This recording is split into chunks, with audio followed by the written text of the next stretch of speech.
A expressão "a soma de todos os medos" ficou famosa por explicar um conjunto de fatores que unidos deixariam sem escapatória e aparente sem nenhuma solução, sendo que todas as possíveis soluções traria imensas complicações, imensas.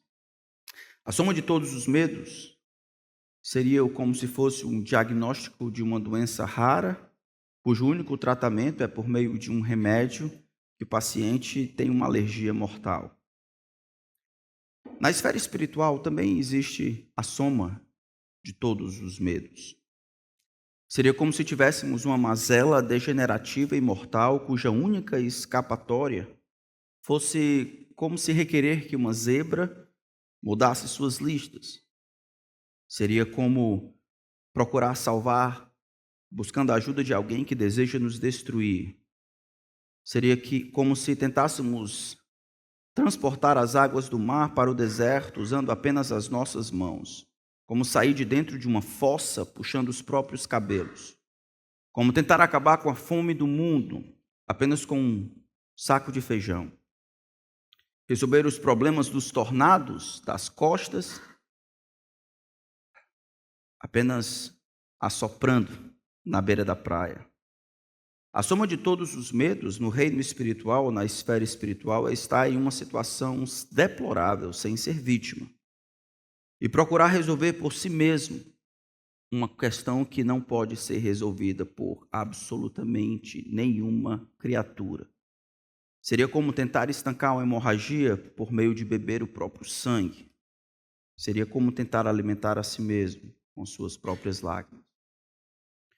No reino espiritual, seguindo os temas que nós temos estudado sobre a grandeza do grande Deus, a grandeza do plano de Deus, a grandeza da resposta que nós damos a este plano tão grande, de um Deus tão grande que nos convida a participar, encontra um problema, e o problema é a grandeza da nossa situação deplorável diante de Deus. Todos nós, se tivermos um pouco de sensibilidade, estamos acostumados com a frase "todos somos pecadores". E porque todos somos pecadores, tantas vezes nós não adentramos tanto ou não compreendemos quais são as implicações disso. E não compreender a grandeza do pecador, a grandeza daquele que peca, do pecado, faz com que isso desfigure a maneira como nós lidamos com as diversas áreas da vida. Como lidamos com a graça de Deus, como lidamos com os pecados dos outros, como lidamos com as nossas próprias dificuldades, como lidamos com o que Deus está fazendo. Uma má compreensão do pecado, uma má compreensão da nossa situação, a parte de Cristo diante de um Deus santo, trará implicações eternas. Trará implicações presentes também. Então, qual é a grandeza do nosso infortúnio? Qual é a grandeza da nossa situação deplorável diante de um Deus santo?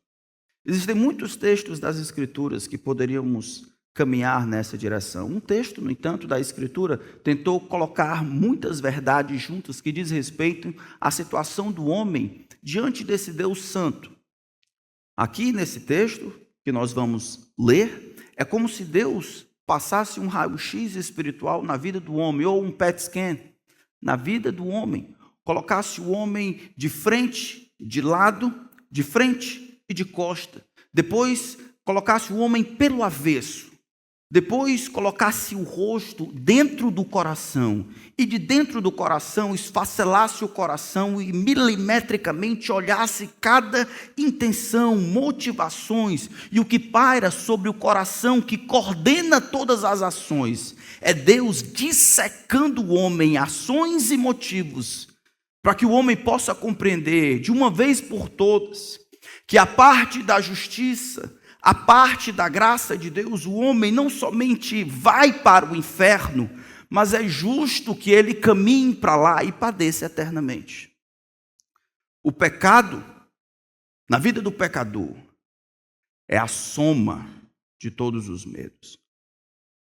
O fato de ser pecador, a existência dessa natureza, dessa força interna que migra a cabeça do homem para essa vida, para que ele seja servo do próprio umbigo e lute contra Deus, faz com que o homem não somente seja vítima de si mesmo, mas caia na mão do Deus vivo eternamente.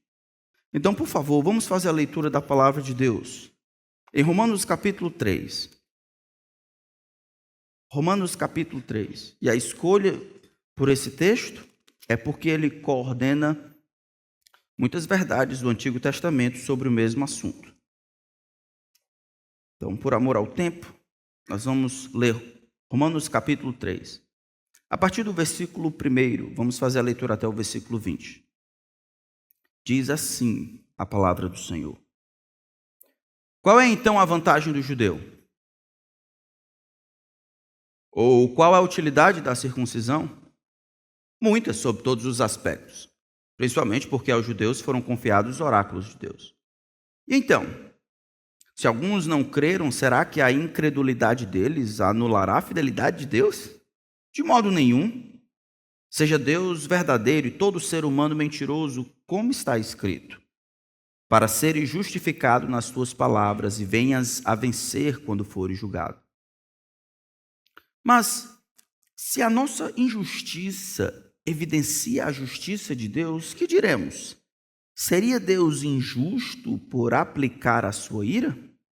Falo em termos humanos. É claro que não. Do contrário, como Deus julgará o mundo? E se a minha mentira faz com que aumente a verdade de Deus para a sua glória, porque ainda sou condenado como pecador? E por que não dizemos, como alguns caluniosamente afirmam que o fazemos, pratiquemos o que é mal para que nos venha o que é bom? A condenação destes é justa. Que se conclui? Temos nós alguma vantagem? Não, de forma nenhuma. Pois já temos demonstrado que todos, tanto judeus como gregos, estão debaixo do pecado. Como está escrito: não há justo, nenhum sequer. Não há quem entenda, não há quem busque a Deus. Todos se desviaram e juntamente se tornaram inúteis. Não há quem faça o bem, não há nenhum sequer. A garganta deles é sepulcro aberto, com a língua enganam. Veneno de víbora está nos seus lábios. A boca, eles a têm cheia de maldição e amargura. Os seus pés são velozes para derramar sangue. Nos seus caminhos, a destruição e miséria. Eles não conhecem o caminho da paz. Não há temor de Deus diante dos seus olhos. Ora, sabemos que tudo o que a lei diz é dito aos que vivem sob a lei, para que toda a boca se cale, todo mundo seja culpável diante de Deus. Porque ninguém será justificado diante de Deus por obras da lei, pois pela lei vem o pleno conhecimento do pecado. Ore comigo.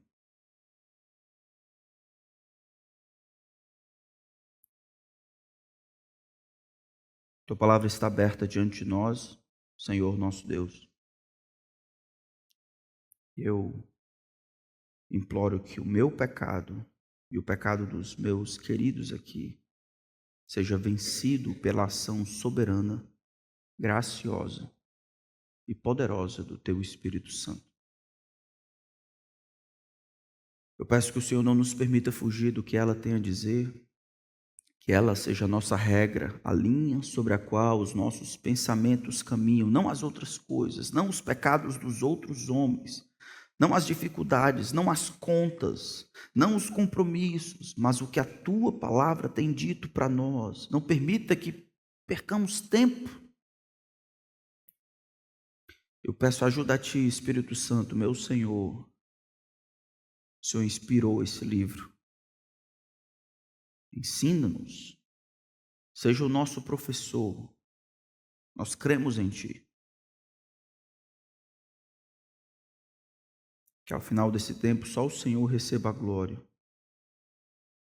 que aquilo que for humano seja de fato esquecido, aquilo que vier da parte do Senhor, que tenha a autoridade, o selo do Senhor, para nos confrontar, nos corrigir, nos consolar, nos constranger. Em nome de Cristo. Amém. A carta de Paulo aos Romanos, embora sendo um tratado teológico para alguns, ela tem algumas outras razões para serem escritas. Nós já sabemos que Paulo não havia plantado essa igreja na capital ali do Império Romano, mas depois que ele planta muitas igrejas ali na Ásia e em outros lugares, ele deseja chegar na Espanha e ele quer passar um tempo com esses irmãos aqui de Roma. Como ele era apóstolo dos gentios, então ele queria ter certeza que esses gentios, mesmo tendo muitos judeus lá, esses que eram a maioria gentios, eles tinham uma compreensão certa a respeito do Evangelho. O Evangelho, aquela boa notícia de que Deus em Cristo salva o pecador, precisava ser compreendido com clareza, precisava ser protegido com toda a tranquilidade, precisava ser o elo que iria ligar essas duas pessoas, ou grupos de pessoas, judeus e gentios.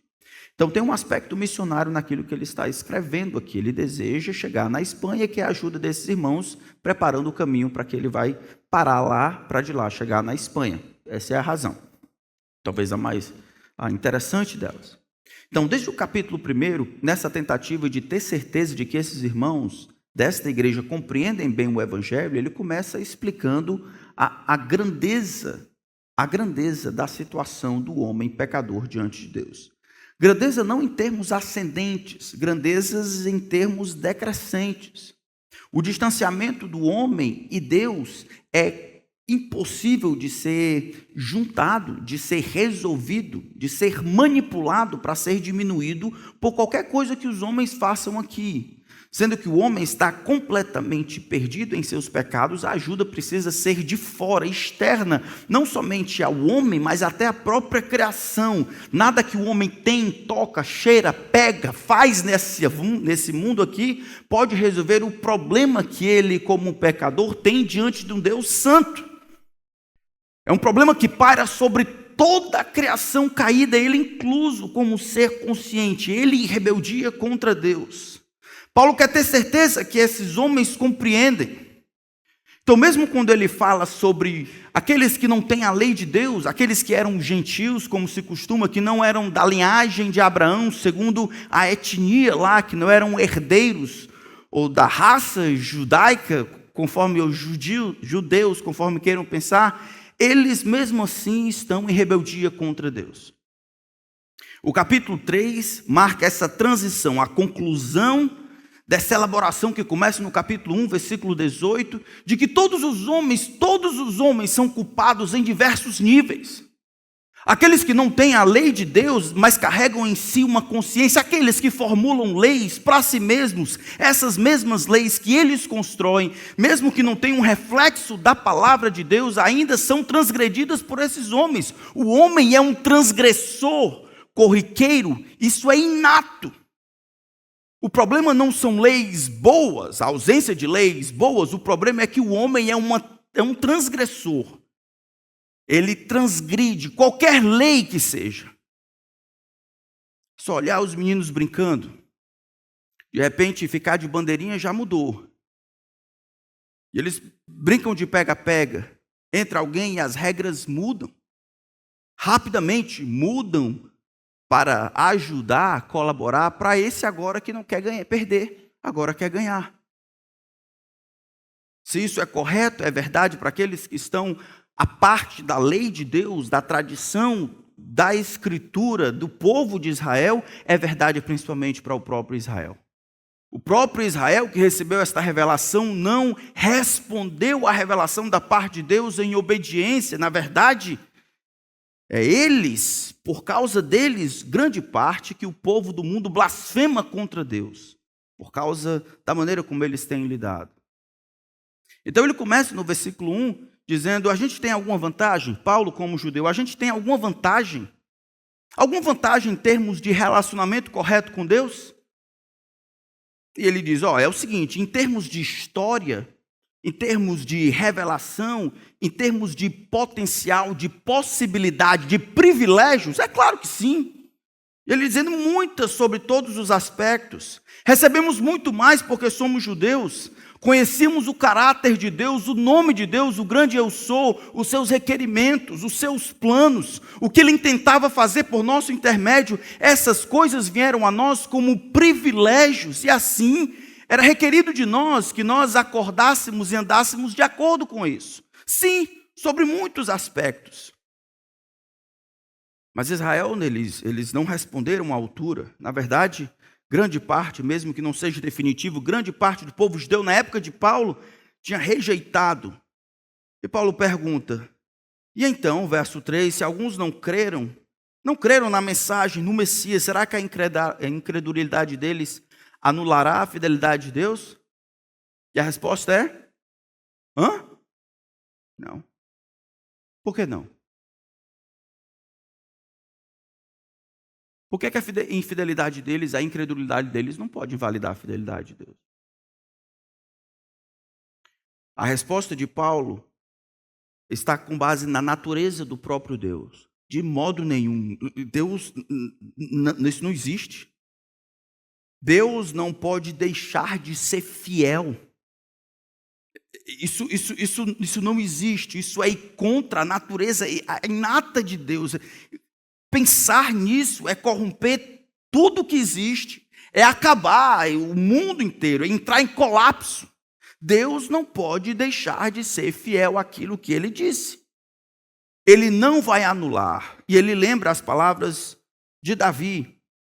No versículo 4 ele diz, de modo nenhum, seja Deus verdadeiro, seja Deus digno de confiança, seja Deus correto, e todo homem de fato é mentiroso. Todas as vezes que o homem entra em conflito com Deus, Deus se mantém fiel àquilo que Ele havia prometido. Mesmo a incredulidade desses homens, aos ditames e requerimentos da parte de Deus, não invalidam, não forçam Deus a ser infiel. Deus permanece fiel a respeito da infidelidade, incredulidade e desobediência dos homens. Deus não pode deixar de ser fiel.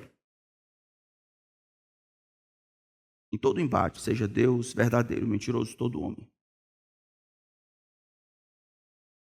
Mas aí você pensa, mas isso é uma grande bênção? É. Mas na soma de todos os medos, essa é uma verdade que deveria acordar os pecadores na noite. Deus, Ele é fiel àquilo que Ele acordou. Aquilo que Ele combinou com a sua criação, Ele irá fazer, independente do que os homens pensem ou deixem de pensar. Desde lá do Gênesis capítulo 2, quando Ele diz para Adão e Eva, não comereis da árvore que está no meio do jardim, porque no dia em que dela comerdes, certamente vocês morrerão. No dia em que vocês desobedecerem, certamente vocês morrerão. E de lá para cá, Deus tem dado notas dizendo, não existe ganho na desobediência, vai dar errado. Eu sou o manancial de águas vivas, você precisa crer, confiar, obedecer, eu só quero o melhor para você.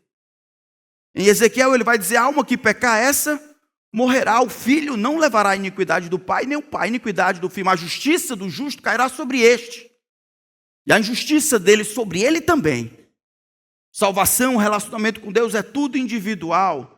Deus, utilizando os profetas, coloca essa máxima espiritual: não há ganho na desobediência, obediência só trará dor. Vocês precisam estar corretos, firmes, submissos à minha vontade. Mais do que isso, ele diz, eu não posso permitir que nenhum pecado feito no quarto, na sala, aqui ou em qualquer outro lugar fique sem punição. A alma que pecar, essa morrerá. A alma que pecar, essa morrerá. O vosso pecado vos há de achar. O vosso pecado vos há de achar. Nenhum pecado fica escondido aos olhos daquele que tudo vê. Todo pecado é em uma oposição direta, declarada contra o Deus 3 vezes santo, que tem autoridade, poder, soberania para dizer para a sua vida como ela deve funcionar, como você deve viver. Ele tem autoridade para dizer como é a vida para ser vivida, e qualquer entrave e desobediência a esses acordos ditos pelo próprio Criador, demandam, trazem, impulsionam o grande Deus para agir de uma forma. O Salmo diz que a sua ira se expande, é um Deus que sente ira todos os dias, não descontrole, mas ira. Ira justa, porque os homens acham que vai dar certo. A descrição de Isaías é que o resfolar das narinas de Deus é como se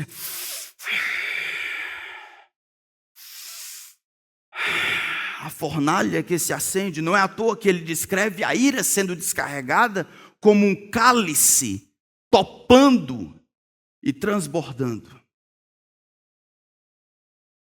Porque Deus é fiel a si. Ele vai punir todos os pecados seus e meus.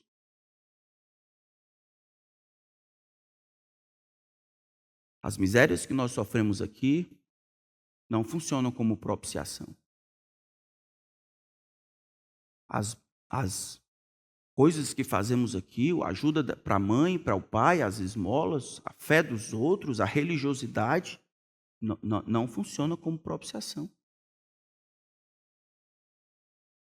Deus não olha a sua miséria aqui, vendo toda a sua dor, lutando para se manter vivo com uma determinada doença ou sendo injustiçado, maltratado no mundo quebrado. Ele olha o seu estado deplorável e diz: eu tenho que colocar esse camarada no céu. Olha o tanto que ele sofre. Sofrimento não purga nada. Por isso que o inferno é considerado, pelo próprio Cristo, algo eterno. Eterno. Porque o sofrimento que se começa a curtir quando chega lá, não purga pecado nenhum. Purgatório é uma mentira. Temos nós qualquer vantagem? Não. Nenhuma vantagem. Pelo fato de ter recebido os privilégios, não há nenhuma vantagem. Pelo fato de você ter sido criado num ambiente cristão, isso não dá a você nenhuma vantagem. Sua avó, que levou você para a igreja, isso não traz nenhuma vantagem. Os versículos que você decora, isso não traz nenhuma vantagem. As vindas, e as idas, e as coisas que você faz, a ajuda que você dá aos pobres, aquela coisa para as pessoas que são carentes, isso não traz nenhuma vantagem. A sua ascendência e a sua descendência, o dinheiro que você dá, o dinheiro que você ganha, isso não traz nenhuma vantagem. Nenhuma. Seja Deus verdadeiro, mentiroso todo homem. Mesmo quando Deus, então, versículo 5 em diante, quando ele lida com o pecado, ele faz aquilo que ele deve fazer. Ele faz isso porque ele é fiel. Existe uma ligação entre a fidelidade de Deus e a sua justiça. A fidelidade impulsiona para que a justiça seja sempre a resposta de Deus diante do pecado. Ele só consegue ser completamente justo porque é fiel. E é por ser fiel que ele vai executar justiça. Não mais, não menos. Mas como é que a gente chega a essa conclusão? Mas Paulo, como é que você consegue dizer que nós, judeus, todos estão debaixo de condenação? É justo dizer isso? Você não tem visto como as pessoas têm caminhado ao longo da história?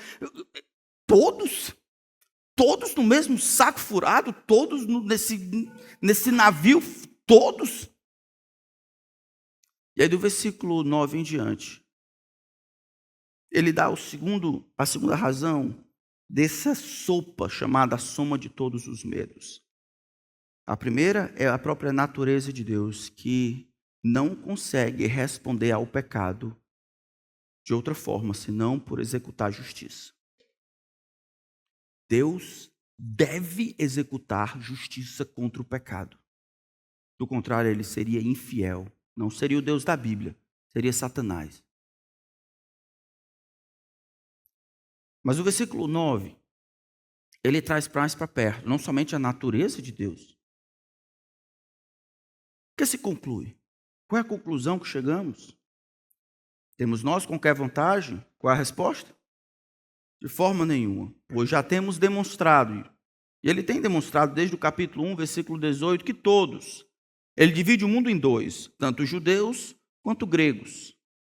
Mas essa divisão poderia ser qualquer outra. Todos, judeus, gregos, brancos, negros, cor-de-rosa, lilás, azul, amarelos, todos, homens, mulheres, todos, pastores, leigos, todos estão debaixo do pecado. O que significa estar debaixo do pecado? Significa que todas as pessoas estão sob o poder do pecado. Essa frase significa estar sobre o controle ou ser governado pelo pecado, como os próximos versículos vão dizer. Estar sobre o domínio, ser sustentado pelo pecado. Todos os homens estão debaixo de condenação por terem sido maculados pelo pecado em todos os níveis. De fato, é como se Deus observasse o homem em todas as direções. Colocasse o homem de cabeça para baixo, olhasse de cima para baixo e depois pelo avesso e olhasse o homem em sua completude. Em todos os momentos, o homem está de fato debaixo de condenação. Mas quais são as testemunhas que ele tem? O que é que sustenta essa condenação universal? O que sustenta esse controle? O que prova que há um controle e um domínio do pecado geral? O que diz que a grandeza do homem em sua perversão e malignidade é generalizada? O que prova que Deus, em sua ira justa, terá que punir o homem e o homem não será vítima enquanto está padecendo no inferno? Quais são as provas disso? A partir do versículo 10 em diante, é como se Deus ele chamasse os seres humanos para brincar de cabo de guerra. De um lado, puxa para cá, para estar bem com Deus, aqueles que acreditam que aquele homem de fato é bom. Do outro, puxa para provar que o homem está mal com Deus. Aqueles fatores ou aquelas testemunhas que acreditam que ele está mal, que ele de fato é um pecador. E quando Deus faz isso, quem fica do lado de cá, puxando em direção a perceber, ao achar ou crer que o homem está de fato bem com Deus, é quem? Só o homem. Só o homem. Do outro lado está quem? Todo o resto. São todos contra um. A ideia é de uma acusação que é colocada, Deus está sendo geral, dizendo todos são pecadores, todos foram corrompidos, todos são maculados da planta do pé ao alto da cabeça, todo homem é justo à sua condenação. Como se prova isso? Chamem as testemunhas. E os homens que estão do lado de lá, porque a referência que eles têm não é uma referência da palavra de Deus, são os seus próprios sentimentos ou as desgraças que ele encontra no meio do caminho. São todas referências humanas, terrenas, medíocres aqui, do cidadão, do bom selvagem. Essas referências acabam como se fosse provando para ele que ele não é aquilo que Deus diz que ele é. E nisso já mostra a sua falta de reverência e de respeito. Você e eu não somos capazes de provar justiça. O nosso conceito e compreensão da própria justiça foi afetado pela nossa injustiça. A nossa justiça foi invalidada pela nossa concepção do que é certo e o que é errado, que foi perdida com o pecado. É de fora para dentro, então, que Deus diz. Pois já temos demonstrado, todos estão debaixo do pecado, todos contra um. E aí ele começa, então. Ele vai dividir em 3 coisas, ou em 3 estrofes aqui. Não há um justo, nenhum sequer, versículo 10, não há quem entenda, não há quem busque a Deus. Todos se desviaram e se tornaram inúteis, não há quem faça o bem, não há nenhum sequer. Aqui citando o Salmo 14, versículo de 1 a 3, existe um termo aí que é repetido várias vezes. Qual é? Hã? São termos sinônimos. Não há nenhum sequer, não há quem entenda, não há quem busque a Deus. Uma maneira mais completa de dizer isso é que todos se desviaram, então não há quem faça o bem, não há nenhum sequer. É como um coro, voltando e voltando, é Deus falando para os homens que estão distantes dele, dizendo: olha, não há quem faça o bem, não há nenhum sequer, não há quem entenda, não há quem busque a Deus. O problema do homem é geral. Nós acreditamos de fato nisso. Deus está falando de você. Você que se acha bom. Você que se acha um bom aluno, um bom marido, um bom pai. Você. É Deus dizendo que não há nenhum justo, nenhum sequer. É preciso que a gente entenda o que significa ser justo. Ser justo, nesse contexto aqui de Salmo 14, a palavra justiça significa estar em conformidade a um padrão estabelecido por Deus. Como assim? Digamos que as nossas virtudes, elas fossem como se fosse uma forma geométrica. E a gente se esforça, faz aqui, acolá e tal, ela é uma estrela. Mas as virtudes esperadas, requeridas por um Deus santo, ela é um quadrado. O justo seria aquele que consegue se conformar em perfeição aos requerimentos desse padrão de justiça estabelecido pelo próprio Deus. Os homens, no entanto, ou são mais ou são menos, têm mais ponta, são mais retangulares ou circulares, mas não se conformam ao padrão de justiça estabelecido pelo próprio Deus. É nesse sentido que Deus, quando olha para o ser humano, ele diz: não há um justo. Não há ninguém que de fato compreenda todas as coisas que eu requeiro. Não há ninguém que cumpra os meus mandamentos completamente. Não há ninguém que atente para que eu peço. Não há ninguém que entende o que é de fato a vida, que entende realmente o valor de amar ao Senhor sobre todas as coisas. Não há nenhum sequer. Não há ninguém que busque de fato a Deus. Os homens buscam aquilo que Deus pode dar. Por isso que essas igrejas de coach, essas igrejas da teologia da prosperidade, as pessoas estão lá cheias. Não é Deus que elas querem, é casa, comida, roupa lavada e 3 mil por mês. Eu quero que o Senhor dê um jeito no meu filho. Tem um problema com droga. Eu queria que o Senhor ajeitasse meu casamento, que meu marido é muito ríspido. Eu queria que o Senhor me ajudasse a ganhar dinheiro, que meu carro é muito velho, eu queria trocar o carro. Eu queria que me ajudasse, que eu tenho um problema com câncer, eu queria ser curado, ou uma dor na minha lombar que não me deixa. Eu queria parar de sentir dor de cabeça, eu queria... Isso não é evangelho. Isso não é, Jesus não veio para aliviar a dor nas costas. Porque a dor nas costas, embora seja ruim, elas são temporárias, efêmeras e físicas. A maior necessidade do homem, o maior desespero é a situação deplorável que o homem tem de não se conformar a um padrão de justiça que Deus estabeleceu. E é como se Deus dissesse: tudo aquilo que não está de acordo com o meu padrão, a minha ira precisa ser exposta, precisa ser direcionada a essas coisas aqui. Não há um justo, não há nenhum sequer, não há quem entenda, não há quem busque a Deus. E ele começa a dizer todos se extraviaram, todos se desviaram. A ideia aqui é pastoril, é como se Deus tivesse 1000 ovelhas. E treinando as ovelhas, no final do dia, ele recolhesse essas ovelhas de volta para o seu aprisco. Mas nenhuma delas conseguiu achar o lugar.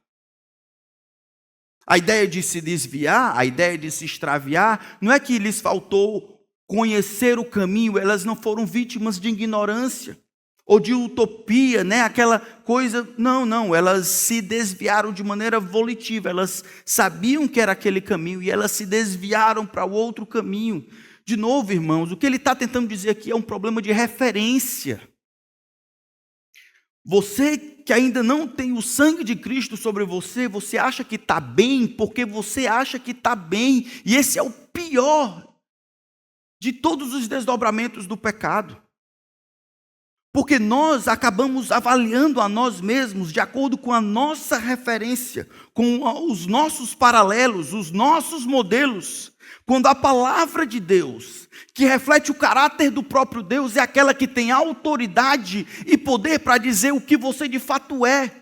A Bíblia diz que por causa dos seus pecados você está debaixo de condenação. E a menos que se arrependa e creia no Filho, não existe salvação para você. Morra com a boca aberta, feliz, para encontrar com teu Criador, do outro lado, cobrando o que você merece, porque você rejeitou o evangelho que veio por meio de Cristo, a justiça que ele estabeleceu por meio de um homem. Nesse sentido, todos se extraviaram, todos se desviaram, todos, por causa disso, se fizeram inúteis. Da perspectiva de Deus, os pecadores não servem para absolutamente nada, nem para fazer fogo. Por isso que o fogo do inferno é Deus que faz.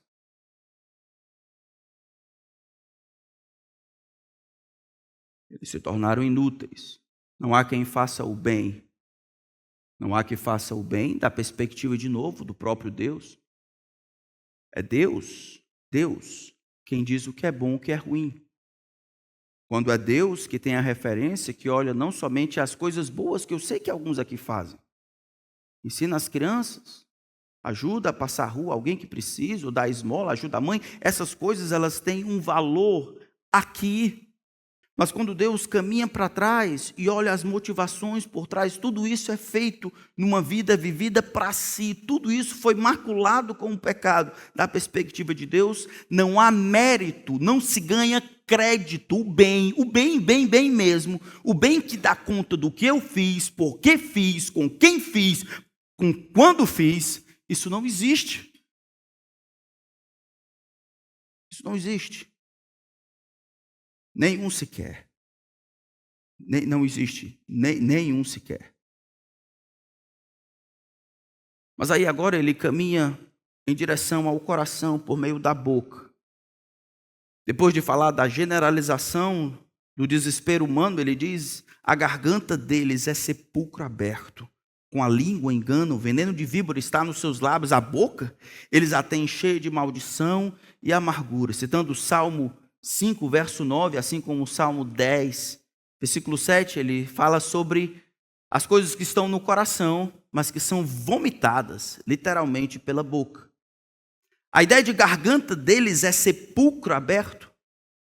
Ele está demonstrando que a garganta deles, não é porque eles têm um problema de mau hálito aqui, não.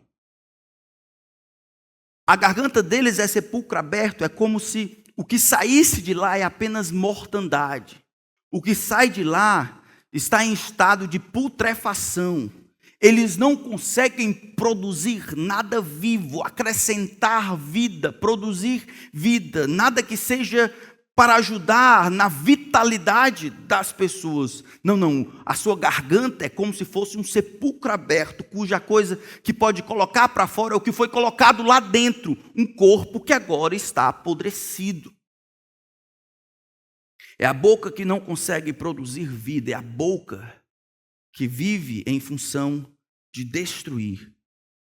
É como se ele dissesse, não somente é o que está lá, mas é o que a boca produz. Com a língua, eles enganam. Veneno de víbora está nos seus lábios. É a língua pronta para destruir a reputação das pessoas, para matar, para destruir. Esse veneno de víboras é como se tivesse poder da morte para fazer o mal. Tanto das fofocas, quanto dos gracejos imorais, a mentira para conseguir ter sucesso nas minhas vendas e outras coisas que são simplesmente aprendidas. É o transbordar de um coração maligno que sente prazer em revelar pecados, em disseminar má fama, em destruir reputações. Eles têm a boca cheia de maldição e maldade, em outras palavras, imoralidade, impropério, rispidez, gritaria, grosseria, mentira, manipulação são os instrumentos para obter o que querem, para fazer com que os outros sirvam, para conduzir os seus negócios. Não é à toa que dá o pior de todos os inimigos dos santos do Antigo Testamento. É isso que você tem aí na sua boca, a língua. E a melhor maneira de perceber não somente a ação do Espírito Santo na vida de alguém, mas a maturidade de alguém, é ouvir o que ele fala. Porque todos nós tropeçamos em muitas coisas. A palavra do Senhor diz, mas aquele que não tropeça no falar é perfeito varão, é um homem maduro, capaz também de refrear todo o corpo.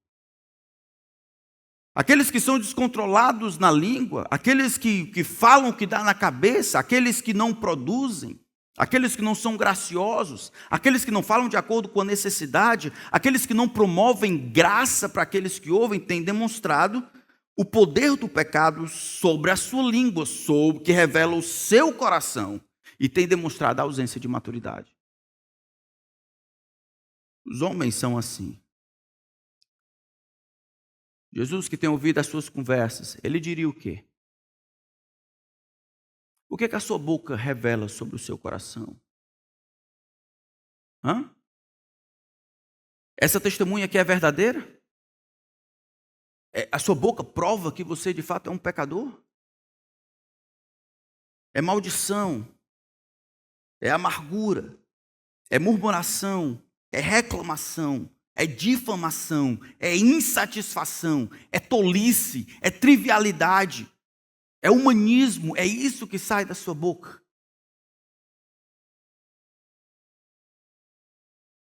No versículo 15 ele diz, os seus pés são velozes, e citando Isaías capítulo 59, são velozes para derramar sangue, Provérbios 1,16, nos seus caminhos há destruição e miséria. O texto não somente fala da violência dessas pessoas, mas da depravação e o sofrimento que essas pessoas infligem sobre os outros. Eles são velozes, rápidos, certeiros, mas para derramar sangue. Nos seus caminhos, isso é aquilo que eles deixam para trás, o rastro que ele deixa, é destruição, é miséria, é sofrimento, é maldade. Eles não conhecem o caminho da paz, eles não sabem como promover a alegria, a unidade das pessoas. Na verdade, eles destroem. É os negócios que causam prejuízos aos outros. Mas o meu está guardado. É a insensibilidade de não se importar com a criação dos filhos, mas permitir que os filhos sejam criados pelo Estado. É a interação que não produz a santidade, é o egoísmo e o orgulho que clama por satisfação a despeito de tudo que acarrete nos outros. De novo, irmãos, aqui é uma maneira de demonstrar a nossa insensibilidade, o nosso pecado. Nós não somos passivos ou neutros nessa situação. Ou você se entrosa e interage com as pessoas para o seu bem, ou por meio de parcialidade, insensibilidade ou falta de intencionalidade, você interage com as pessoas para o mal. Jesus era assim, ele andava com as pessoas e o que ele deixava era um rastro de boas obras, de intencionalidade, de amor. Mas nós, os pecadores, não são assim. Há destruição e miséria. Pergunte quantas bênçãos vocês têm dado àqueles que estão ao redor de vocês. Pergunte aos seus filhos se você é uma bênção para eles, suas filhas. Pergunte à sua esposa, sua mãe, seu pai, seu marido. Pergunte isso. Porque isso, se forem verdadeiros, pode dizer o quanto de miséria e destruição, pode indicar como está o teu coração.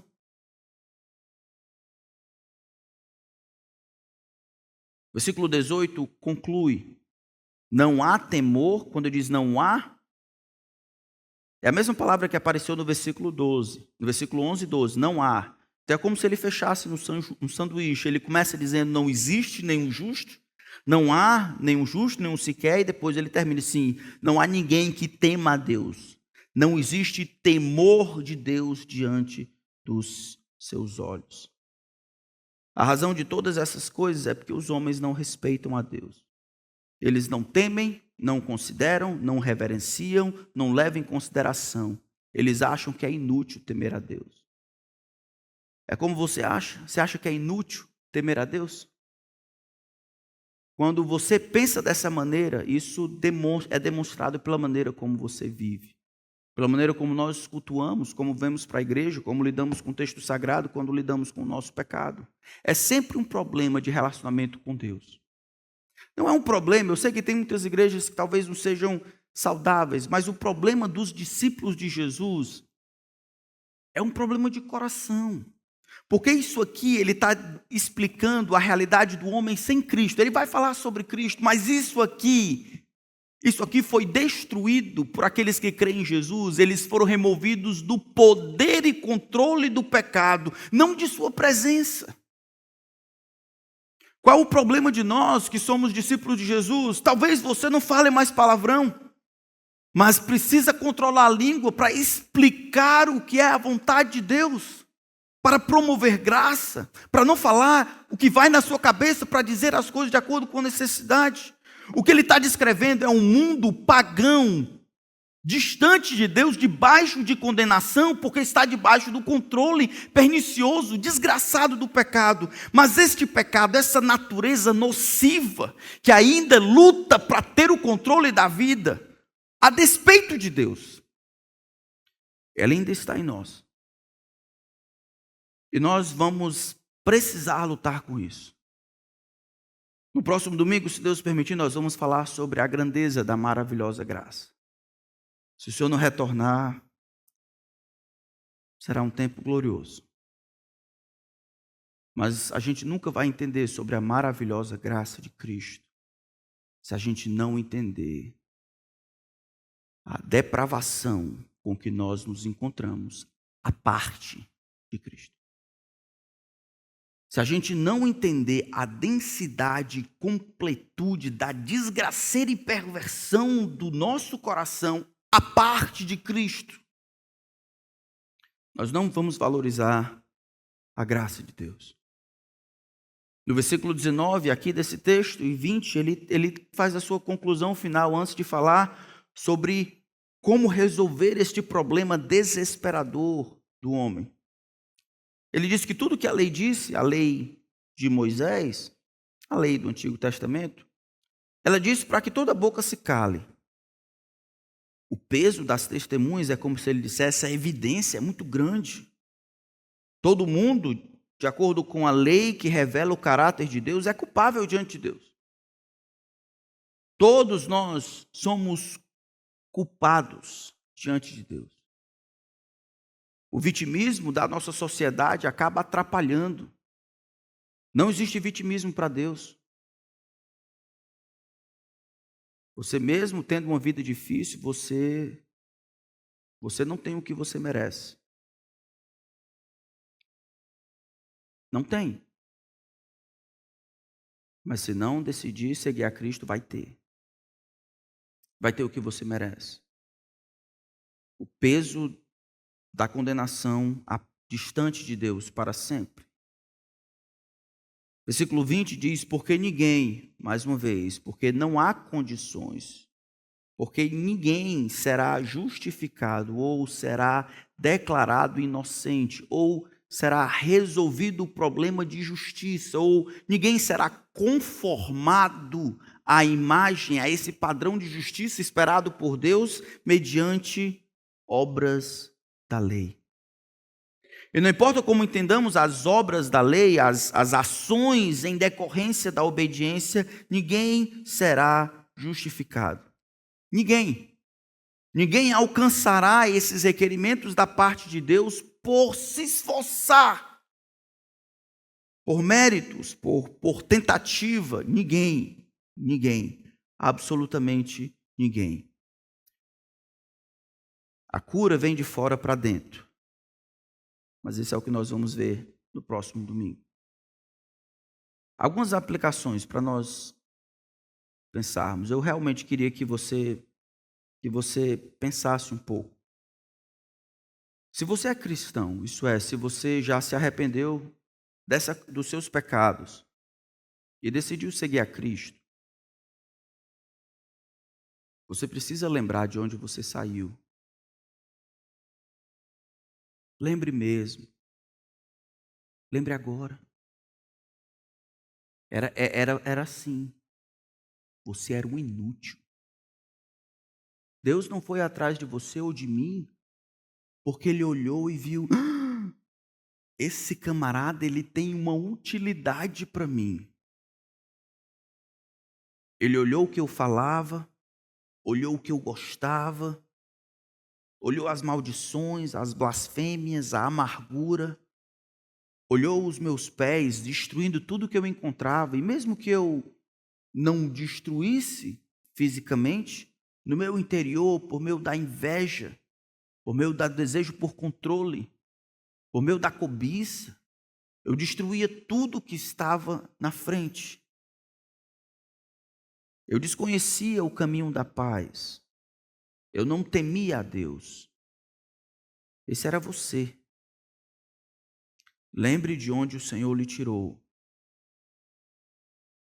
Também não pense que porque os homens não fazem as coisas mais ruins que eles poderiam fazer, que eles são, na verdade, bons. Esse é um problema de referência. Porque eu olho só o que está vendo, eu olho só o que se pode ver externamente, e eu não vejo toda a maldade sendo externada. Eu posso ter a tendência, no meu próprio coração e no outro, de dizer: eu não sou tão mal assim. Algumas vezes acontece de nós sermos surpreendidos pela nossa maldade. Não deveríamos. Nós somos maus, muito piores do que nós imaginamos. Os homens estão totalmente depravados. A menos que Deus venha até eles, eles irão perecer para sempre. Deus não vê a aparência, Ele vê o coração. Medite no tamanho do seu pecado, se admire com a enormidade da graça de Deus. Mais algum? Sou eu, é? Não. Eu pensei que era aqui, ó. É sério mesmo.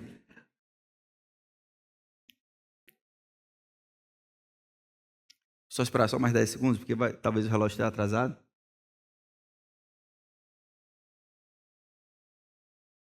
Não coloque restrições da mesma forma para o poder de Deus. Na verdade, não existem pessoas que não possam ser salvas pela graça de Deus. De acordo com esse texto, a descrição de pecado é bem crua. Pecado significa subtração. Pecado significa subtração. Todas as vezes que pecamos, nós retornamos de alguma forma para essa descrição aqui. Nós que somos cristãos, todas as vezes que nós pecamos, nós voluntariamente planejamos ser menores do que poderíamos ser. Menos úteis, menos vivos, menos próximos dos outros, menos próximos de Deus. Quando o Senhor Jesus veio, Ele eliminou o controle que o pecado, o poder, o domínio. Hoje, aqueles que nasceram de novo podem obedecer. Você não está entregue mais a si mesmo. Todo pecado agora é voluntário. Mas se o pecado é tão nocivo, por que os homens caem nele? Se pecado é subtração, se pecado indica falta de temor do Senhor, ódio pelos outros, é autodestrutivo, por que nós caímos nele?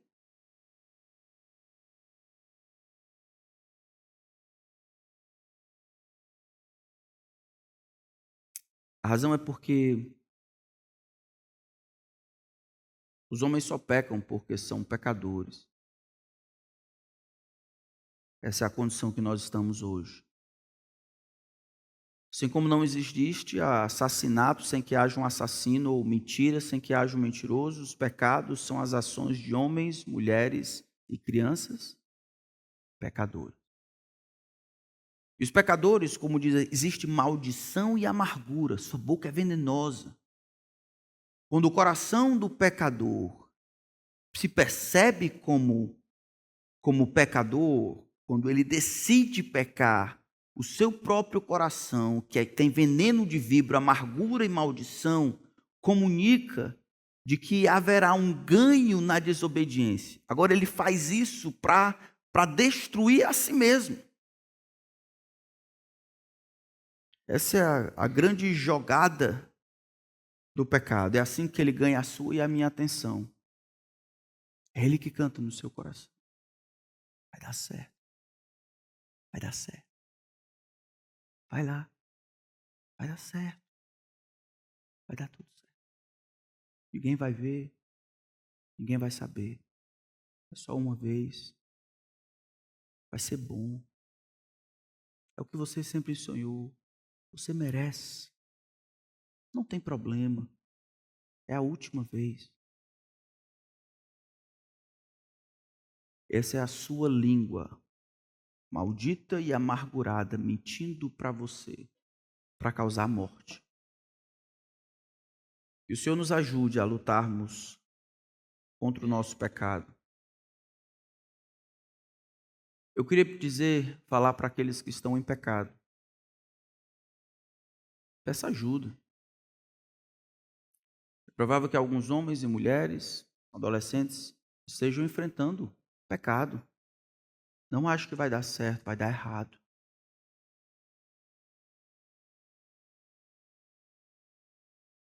Lute contra isso. Você não precisa se submeter aos ditames do pecado. O Senhor já nos livrou dessa condição com uma força poderosa por meio de uma pessoa, Jesus. Jesus. E nós vamos orar agora. Senhor, eu queria pedir que nos ajudasse a lembrar os nossos pecados.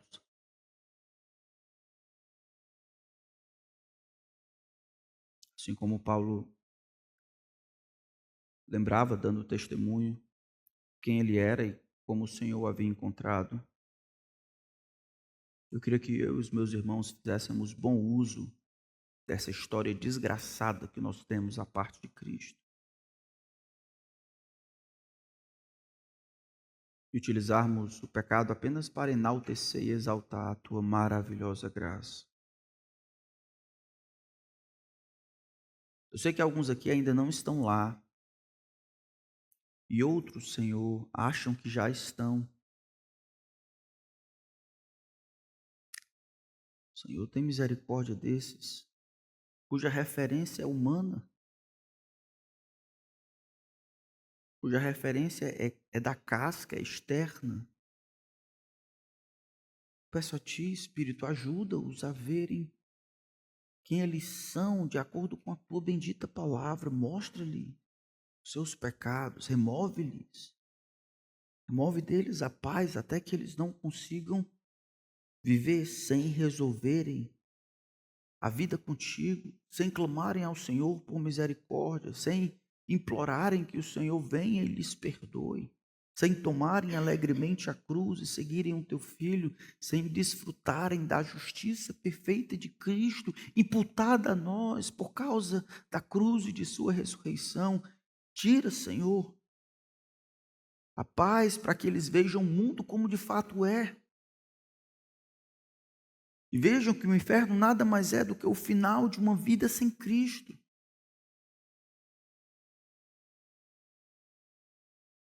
Eles sintam o peso dos seus pecados, não importa a idade, que eles sintam o peso dos seus pecados e que isso, por tua bondade, lhes conduza para Jesus.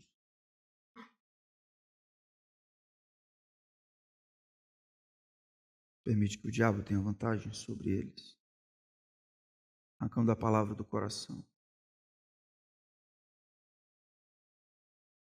Subverte, Senhor, o poder do diabo e do inferno, salvando os pecadores pela loucura da pregação.